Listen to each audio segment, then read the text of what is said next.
We'll be getting started in just a moment.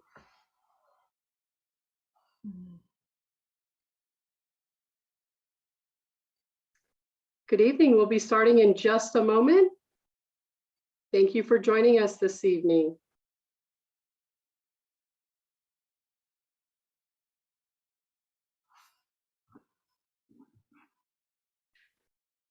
Good evening. We'll be starting in just a moment. Thank you for joining us this evening. Great. Well, let's go ahead and get started. I'm Suzanne Fell, and I'm with Keen Alignment, here this evening to speak with somatic educator Serena Farrell and author. And I'm sorry, Serena Fennell. I just messed up your last name. I'm sorry. And we are looking forward to having a really in-depth conversation about what Serena is up to through her education and what she teaches and what she does for a living. It's very, very exciting to me, Serena. Thank you so much for joining us. Share with us a little bit more about what you're up to. We've talked about the different areas that we want to cover in our webinar today, and I'm just so excited to better understand how what you do can elevate people, not only in their personal lives, but in the leadership roles they carry at work. Beautiful. So what I do is I help people feel comfortable in their body, get in contact with your breath, use the sensations that are in our body. A lot of us go through the day to day, not even aware that we're having sensations. And if we actually pay attention to them, they can be wonderful tools for us moving through the world with a lot more ease. We tend to only notice them when we're reacting to them. But if we can step back and get some information before we go into reaction, we're way ahead of the game. So that's one of the tools that I really am excited to share with people, is becoming clear on what your sensations are communicating to you versus reacting from those sensations. Because usually I see people and they end up bickering with each other just because they're having some sensations. And if they could step back from that and become friends with it, it would be a very different experience than those bickering experiences. Yeah. Yeah. Share with me how you got into this work. So I've been a massage therapist for about 30 years. And where I went to school, there was a massage program, and there was also a therapist program. It was called transformational therapy. And we kind of did this cross-pollination of body-oriented work about how to physically be in your body, and people working with their emotions and their feelings. And there's this whole range in between there of, as I said earlier, become aware of my heart's beating fast. Maybe I'm scared, maybe I'm excited. Sometimes if you have unprocessed emotions, you might just always interpret it as afraid, when it might be an opportunity to get excited. So as we switch our awareness from what we were driven to think, our thoughts that create the sensations, all of a sudden we're in more control of our surroundings. We are more able to create what we want around us instead of pushing forward something that we really don't want because we think it should happen. There's so much should happening in our lives. And when we actually drop back, take some breaths, we kind of realize, yeah, it's gonna go however it's gonna go. Okay, I don't really want it to go that way. Can I influence it? Oh, as you step back, you get a wider perspective, and you're not being ruled by that fast heart rate, that gurgling stomach. You're breathing and allowing those to relax and soften. So I'm helping people soften into that awareness. So Serena, you jumped from, you started with massaging and then going into the well-being aspect Somatic of what work. you do. Right. And in that somatic work, Yeah.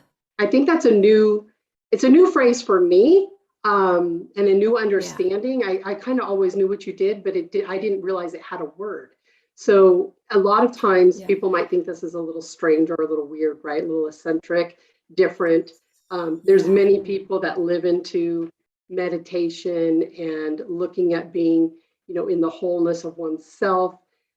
Share with us a little bit more about the work that you do and how you are elevating individuals in their space at work, at how they get in tune. I know you talked a little bit about that as well, but I remember so often being in a conference room with executives that are, client executives or my peers, and I have to present to the room, and there's that little bit of anxiety, or there's the heart palpitations. And I did come to the realization of take a deep breath and it's good, but what else can we be doing? So walk me through a little bit more of that. And then I want to go into, some more areas of how this really changes who we are and how we are helped more in line with our health.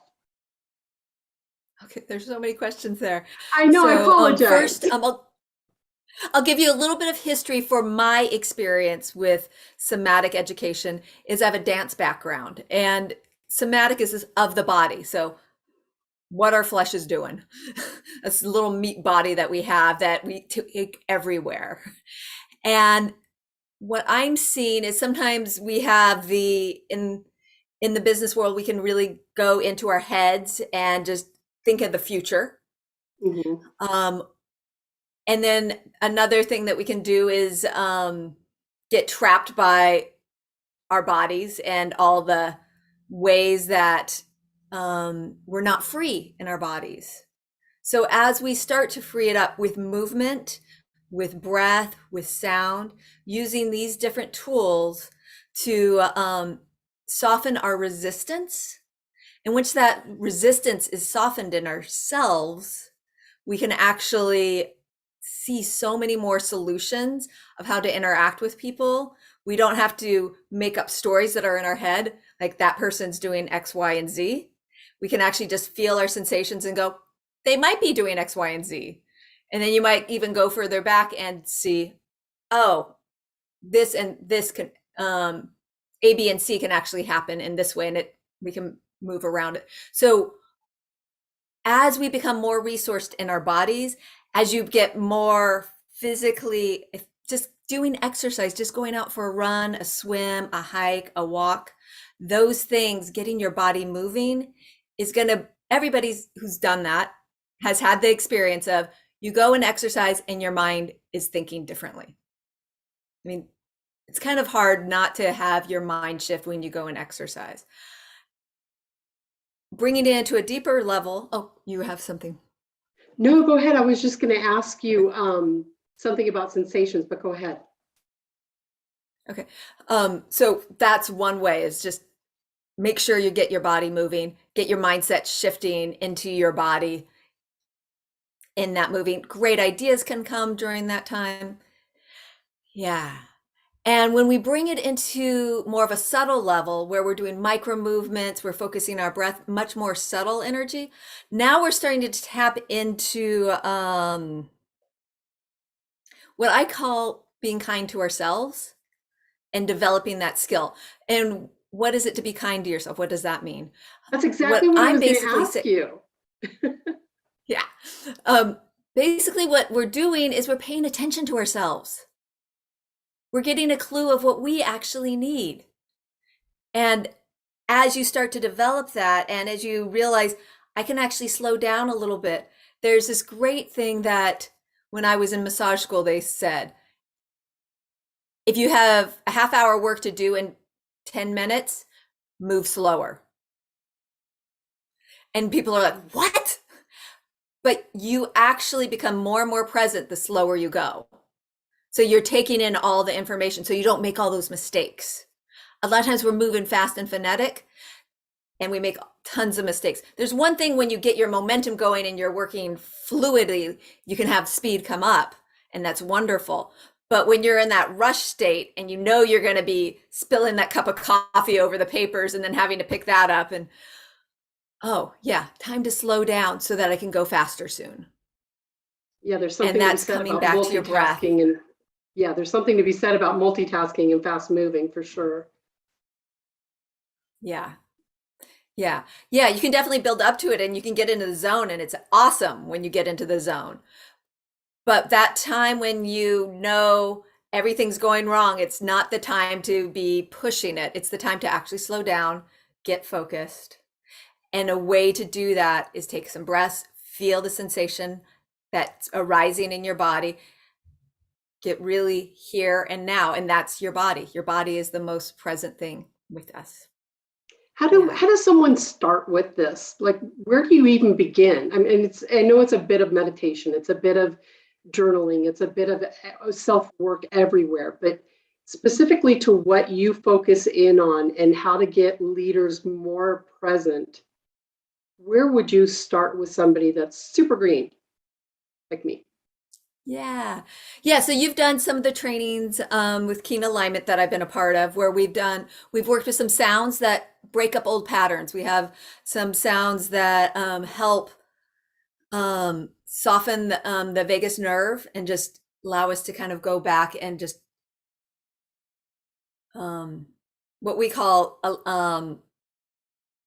allowing yourself to go parasympathetic, where the rest and digest state, you can process more in that state. And if you are hyper vigilant and you never let that down, um, the functionality goes down. It's kind of like if you always kept a strong muscle, you keep this muscle tight, tight, tight. Eventually, it's just going to wear out.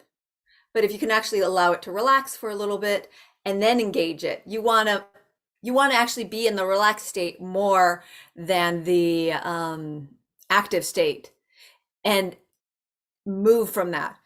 If you have a marathon runner, they are the most efficient. They are not exerting that whole marathon. They see people coming in, they do it in under 4 hours.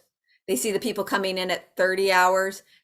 They're impressed with that. Like that is extreme exhaustion that overtaxes your body. And we're frequently doing that at work. So, how do we step back from that push state and find that flow state? And that's what we're going to be getting when we use our breath, when we use sound, when we use these micro movements and we bring our perspective inward into our body for moments.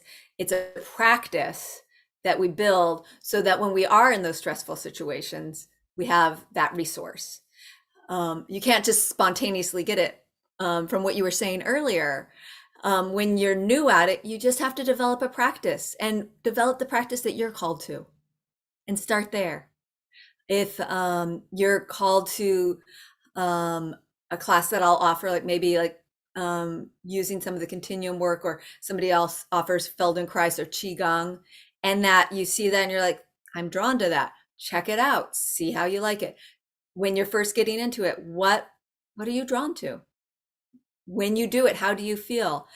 I know that we've talked about the weirdness factor, and that a lot of these things can just seem so weird to people, like, and scary because we want to fit into the norms. And there's Right. something about allowing ourselves to step out of the norms. Like the great people were never normal. So if you're trying to fit into the norms, you're letting go of some of your greatness with that.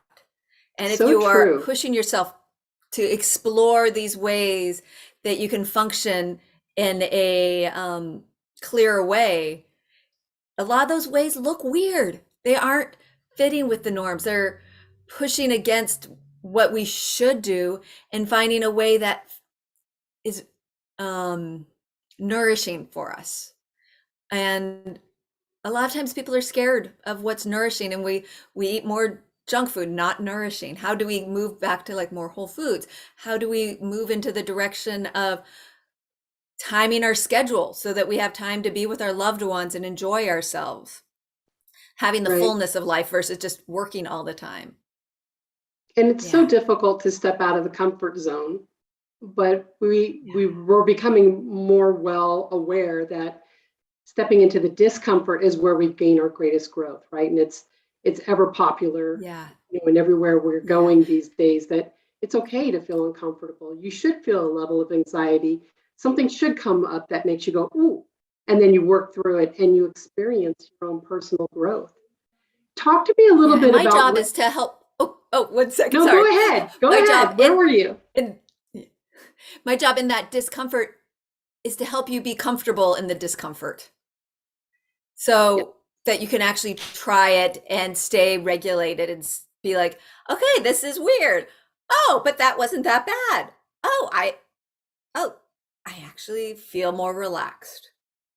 And it's what's on Oh, the other I'm side. noticing my breath. Yeah. And it's what's on the other side that is the blessing and the grateful result that we get to have gratitude for. So step into that, right? One of Yeah. the things that I'd like to better understand is from the work that you've done and from your insight, what is the most common constraint and roadblock that you find leaders come across that you're able to, with this alignment of your education and your practice, help people through?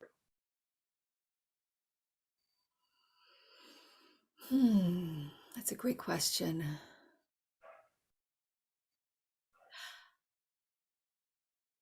I would say it starts with befriending your breath and becoming aware of not just taking a deep breath, but actually noticing how it feels as you breathe in.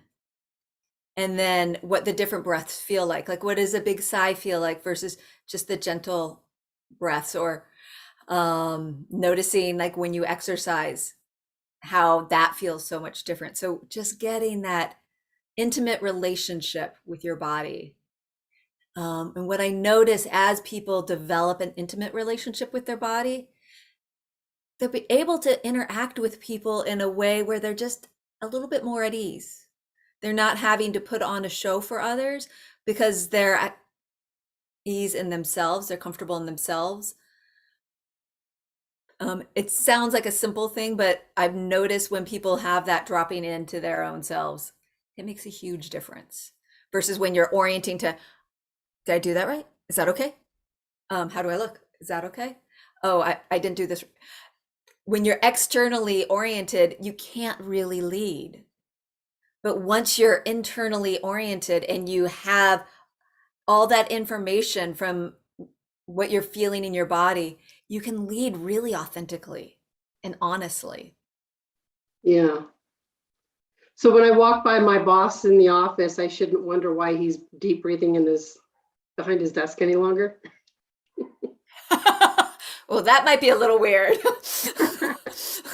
But I mean, there's I don't know something what to he's that, doing. right? If we're bringing the practice into our everyday life, and there's a moment Yeah. where we are finding solutions by aligning to our body, and sometimes that means a practice of closing our eyes and being with ourself for a moment and blocking everything out. It might not be uncommon to see that, but it might feel uncomfortable to see that or be that. Yeah. Yeah. And it's, yeah, and it's a little stretch, but knowing the why are you doing that little stretch? Oh, it's actually to connect with myself. That might be a stretch worth doing versus like the stretch to impress somebody out there.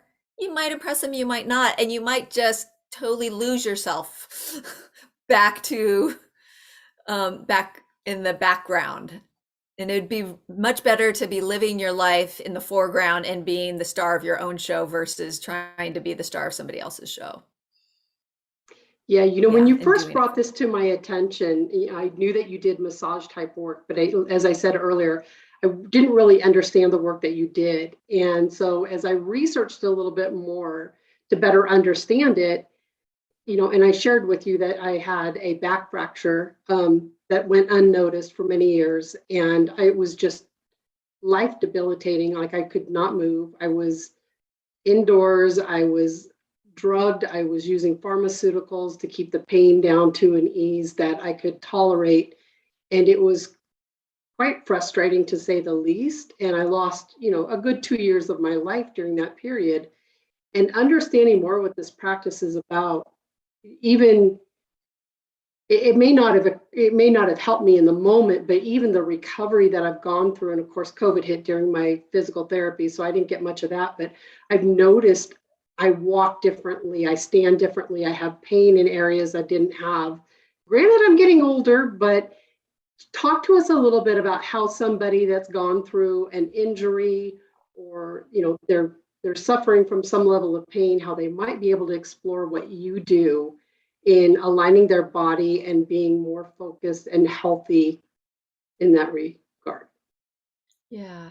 So with somebody who has an injury, there's so much that we can do. One, first is just how you were saying, you compensated in ways. So walking with somebody, like having them walk in my office and see what's being held and not engaging, having those conversations of that and finding ways for you to um, walk without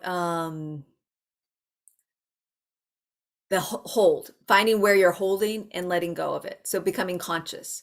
I frequently find that people after accidents, this is kind of a funny thing, but they're never the same. And sometimes they're actually better because they do their work. So you have this accident, you really hurt yourself, and then all of a sudden you start learning about how to, that you've been really holding your hip flexors and the way you're walking isn't allowing your back to actually have some natural movement. So it's been really torquing your back. And then that's creating more back pain. So then you start to learn about, oh, how do I actually let my leg swing and how does my gait move as I'm walking? Um, all of a sudden you're like, oh, my back's feeling a little better. And you start getting a couple more tools in your tool bag for your specific injury. And then another injury happens and you find more tools to work with that. So now you have this tool bag that's becoming bigger, that's around being able to have the sensory awareness. So you're feeling pain, unfortunately. And then having a response to, oh, I'm holding there. How do I let go? How do I breathe into it? That kind of work I can't do in a group. That is very one-on-one. We would talk about it, find what your particular pattern is. Working with groups, I'm more going to be working with things like the different breaths that I've shared in the classes that break up energy, calm down energy. So that it's more of a general experience of how you can do those and using those tools on a regular basis to either calm yourself up, rev yourself up, calm yourself down, rev yourself up. Talk a That little you bit can more do. about that. Talk a little bit more about that for leaders, people in the corporate world, people that are stepping into how do they amp themselves up when they're going into a meeting, have that right energy, what kind of breathing techniques would they want to touch into that might elevate their spirit and their energy flow or pull them down if they've got too much anxiety walking into the environment. Yeah. Yeah. So when we actually we have one of the keen alignment events happening, and I'll actually share some of the breaths in there. Here, I'm not going to share any of them. I'm going to let people come and join the events. But breaths that are stimulating, that are bigger and fuller, those will give you energy. And then if you just bring your breaths slower and longer and more of an exhale, you're calming down your nervous system. So that's a general thing. And we can really fine tune that of what we're focusing on um, as we get more knowledge of how to play with it. But it's good to start with a couple, just not trying to do like 10 different breaths because then you'll won't do any of them. But starting with like two, like something that raises your energy and something that calms you down right there. And just what I just said of something that gets you breathing fuller. Obviously, you're filling up with energy. Something that gives you long exhales is going to calm you down. Yeah. Yeah, so we were exploring a little bit about breath the last time we were in a group meeting together, and you were sharing that how it opens up the heart and the mind. Give some Yeah. information on that for our participants to hear how that really does change alignment within the body, just a simple breath. Yeah. So one thing that I love talking about or is in my awareness is there's this quality of what I call befriending our body. And that is paying attention to our bodies. And when we take a deep breath, we can actually bring our attention, like you can know you're taking a breath and just you took a breath. But what is it like to feel the air come down the back of your throat? What is it like to feel your ribs expand and your diaphragm expand? What is it like to feel the air coming into your nose? All of that stuff, all those little micro awarenesses are developing more of an intimacy with your body. And as you have that intimacy with your body and that kindness with your body, it allows you to be present with the environment that's around, and your perspective widens. And what I like about widening our perspective through our body is we stop seeing ourselves trapped in situations. We have more opportunity to see more opportunities that are out there than the what we think should happen. It takes us away from the shoulds and opens us up to what's actually in front of us and what are the actual possibilities. Because the actual possibilities are very different than what we thought we should do and what we were told to do. Yeah. Very true. We're often told what we should be doing, and we're not listening to our own bodies of what we need to be doing. Yeah. And as we develop that practice of listening to our bodies, we have that ability to listen to deeper needs. But starting with the sensations is coming back to how that felt sensation in our bodies leads to us knowing what our needs are. Just knowing I have a little bit of dryness in the back of my throat, a sip of water. I mean, it's that basic. I'm gonna have a sip of water. Is it really that simple, And though? what? Is it really that simple? It's very though? easy to bypass it, isn't it? Right. Yeah. It's really easy to go 8 hours have gone and I have not had a sip of water because all of these things that I should be doing. And for it's taking us outside of that.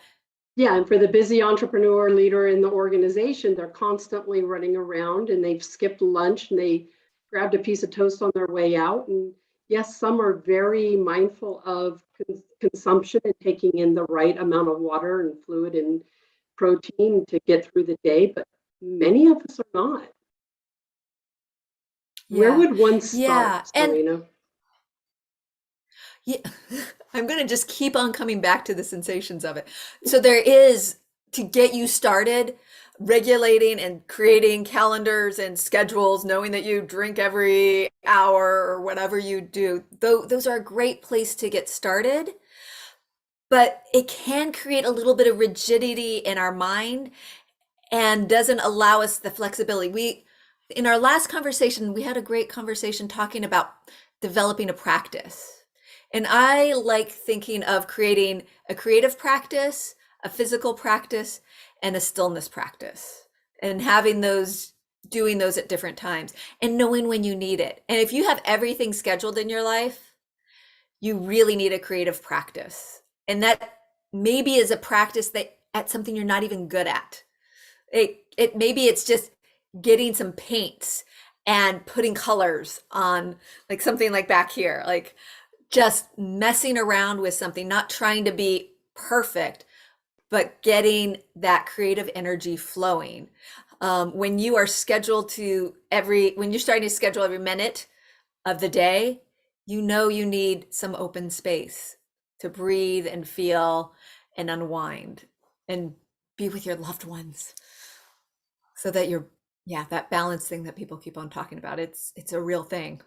And so many people are actually really modeling it around us, and just start looking for those people who are doing it, because there's so many out there. And then catching ourselves when we're like, oh, I'm actually being the model right here. I'm actually doing it. Oops, fell off that train, because you can't stay on it all the time. We have to just be really compassionate with ourselves on that we're going to be on it and we're going to think we're doing great. And then the next moment, oops, didn't drink water all day. And now I have a raging headache. Oh yeah, that's what happened. You talked about, scheduling every minute, and we're living in such a digital world now. And when you made that comment, I immediately imaged, watching that red second hand go around on the school wall and counting every second until the bell was going to ring. It's like, oh, it's almost over. We've got 20 seconds until recess or next shift or schedule rather class. And it's just a different world that we're living in more today than yesterday. How do you best equip yourself from having the right in power internally to manage to all this? Say that again. When you think about the internal power that we need to be successful in our space in this digital world, share more with me on scheduling every minute. That's not realistic. Just share with me a little bit more about what your ideas are in that world compared to where we were many years ago.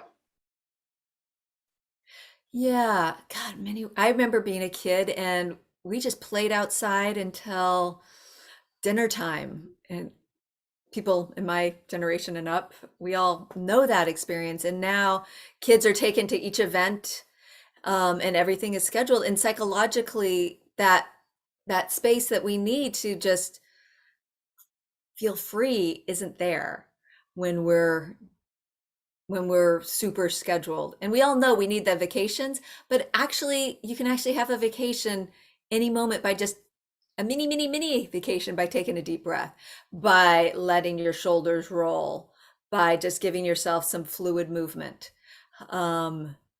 by getting up and making eye contact with somebody who you know appreciates you. That's a simple one. Like, oh, we aren't able to do that as much. We do it on Zoom and it's kind of weird. It's like this computer thing. Okay, we're doing it with a box again.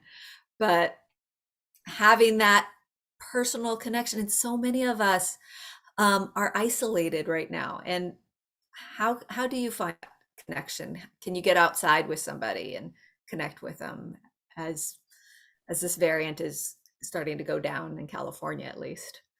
Well, it starts with connecting with ourselves, correct? Yeah.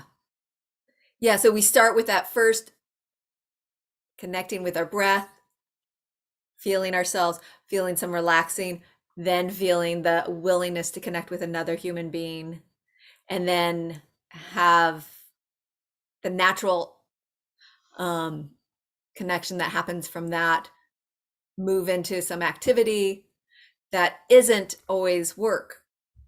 A lot of times these stepping away from the productivity will eventually create great productivity because you're happy. Productivity from that spot. Yeah. When you think about the professionals that are with us this evening, what would be your guidance for alignment? People are consuming organically and healthier, they're exercising more. We've talked about all the different practices to bring in. What would you give to somebody from a wholeness perspective, encompassing it all? What do they need to think about from a big picture perspective to finding a better connection with their self? Is it just this, or is it journaling with this? Is it meditation? Is it music? Is it dance? Is it motion? Is it all of it? Yeah. Bingo. Bingo. It's all of Really? it. Yeah. That it's what you're drawn to, and it's also what you're afraid to go into. So it's both of those. Like for journaling, I haven't journaled in a long time. I know I need to do it. And eventually I will be doing it, but I'm not going to beat myself up about it. I'm eventually going to start journaling again, and I will do it. And somebody who is chronically holding their breath knows that they need to take some more deep breaths and let go. But they're going to do it when they're going to do it. So it's not pushing yourself, like just bringing that kindness back to yourself. This I'm going to do. It hasn't happened yet. Oh, now it's happening. Just shifting your attention to making it happen and not beating ourselves up about what could happen. You could literally have a 40-hour workday of just taking care of yourself. We don't need to do that. We just need to bring in small amounts of these practices, have immersions of them, take a weekend, come do some continuum or Feldenkrais, experience those skills and learn about them and then go, oh, I can bring these into my daily life. So allow yourself to have some immersion times with them and then chew on them over time. And then the simple things like drinking water, eating more vegetables, start bringing those in slowly more and more, but don't push yourself and say, I'm going to eat all organic and become vegan overnight. Like that is self-sabotage right there versus adding, I'm going to have broccoli 3 times a week. Like make it really doable and then you'll do it. And then you can add more to it. Yeah. And I'm going to take 5 minutes a day and pay attention to my breath. Starting small. And I think a lot of people dismiss the starting small, but if you actually commit to doing it and you do it every day, it is like that drip of water that falls on that rock over 1,000 years. There's a big hole now in that rock. That would not happen if you were going for a big blow. You could blast that rock for a little while, but then that blast stops. But that trickle just keeps on producing more results. And it's the commitment and staying solid with it. I actually did that. I caretook my mom for 5 years, and I really had to be intense about self-care. When you're taking care of somebody with cancer or any other physical illness, it's time to heighten your self-care. And I would say also, if you are a leader, that is time to heighten your self-care. People who have the most pressure need to take care of themselves and do these practices the most. It always seems like there's not enough time. I think the quote is attributed to Gandhi. He says, if I have every day I have to meditate 2 hours, but if I have a really big day, I have to meditate 4 hours. Like do those practices, find them. But what I did when I was having it, because it was so emotional, my mindset was really dysregulated. And I just told myself, just meditate for 5 minutes. Just do some stillness, do some breathing, maybe do some sounds, but just 5 minutes. And I would set a timer for that.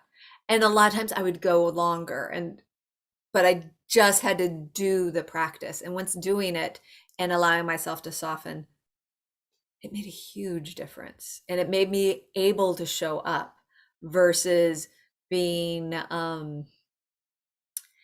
in the stories of what was going on. Yeah. Yeah, I think that really resonates. Thank you for sharing that personal story. Yeah. Very insightful. Yeah. I love the analogy of the water dripping on the rock as well, and it eventually just creates a hole. So it's really making that impact, and it's not overnight. It's going to take time, right? Yeah. I also want to Not go back expecting it to. I also want to go back to something that you said about stepping into the fear or doing something you're afraid of, if I remember your words exactly. Can you expand on that? Because I think that is so important for us. As we said at the very beginning, people don't step out of their comfort level often enough. Yeah. So with stepping, there's such a wide range of how to do this. And there's a phobic, afraid to go forward. And then there's counterphobic, where you just push forward. And our culture right now has a lot of push forward and kind of praises us for that. But if you're stepping forward and you're kind of holding your breath and you're not breathing, you might be stepping forward and making more chaos. So how do you step forward and be resourced and be in that state of alignment? Coming back a little bit, not immediately jumping in, not immediately responding to that email that just pissed you off. Taking a moment back, taking that breath, feeling the sensation of the breath, getting a wider perspective on what's going on in there, and then taking action. And you can do it for if you're counterophobic, which is that pushing forward, or if you're a phobic. So if you're scared and you don't want to respond and you don't want to deal, take a breath, relax, And that you might actually want to do some fuller breaths. You might want to do something that builds your energy so that you actually have the energy to move forward for those people who hold back. And a lot of us women hold back. So doing things that just increase our energy is what we want to do when we're holding back and we want to, oh, that didn't go on. If you want to go into denial, take some deep breaths, be here and see what's before you to do, and then do that action. Yeah. I always love speaking with you, Serena. You're so insightful. Thank you. Thank you. We're nearing the It's end of our very, time. Anything that you want to make sure that we share with our participants today? Yeah, I want to encourage everybody, whatever practice you bring into your life, if it's anything that I'm offering or anybody else is offering, that you're receiving it, that you're realizing that this is a way of taking care of yourself and being kind to yourself, and that you want that the cup of you, the marvelous cup of you to overflow so that you have that awesomeness to give to others and that you're giving from that overflow versus that depleted state. That's what we want to see with all of us. And I'm loving that with the Keen women, that everybody's filling their cups up more and more and coming from that place of fullness. Yeah. Love that. Love that. You have some Yeah. beautiful analogies. Thank you. Yeah, I have a very visual mind. That's the creative side of Yeah. you. Well, we Yeah. appreciate everybody participating with us here this evening. And if you'd like to connect with Serena Fennell, feel free to do so on our Facebook or LinkedIn page for Keen Alignment, all one word. And you can connect with her live on our pages. Please stay tuned for our future sessions and take a look for other opportunities to join us for our 8th series session on leadership empowerment. And any final thoughts that you might have, Serena, as we start to close up that you want to share with people? I know you just closed, but I just want to, we've got a couple minutes if there's anything that popped into mind for you. I know you always have great thoughts. Yeah. Yeah, I'm looking forward for this next week of whoever's joining us for the Zoom experience versus the live experience. I was really excited about that live experience, but I'm still looking forward to working with everybody on Zoom. Yeah, so take a look at our chat line for Ignite Power. Our next live event is scheduled for April, May. We do have a virtual event starting tomorrow, and it's not too late to register for that. It begins tomorrow evening at 7 Pacific. We appreciate everybody joining us today. Take care and have a wonderful life. On purpose. Yay. Yes, on purpose.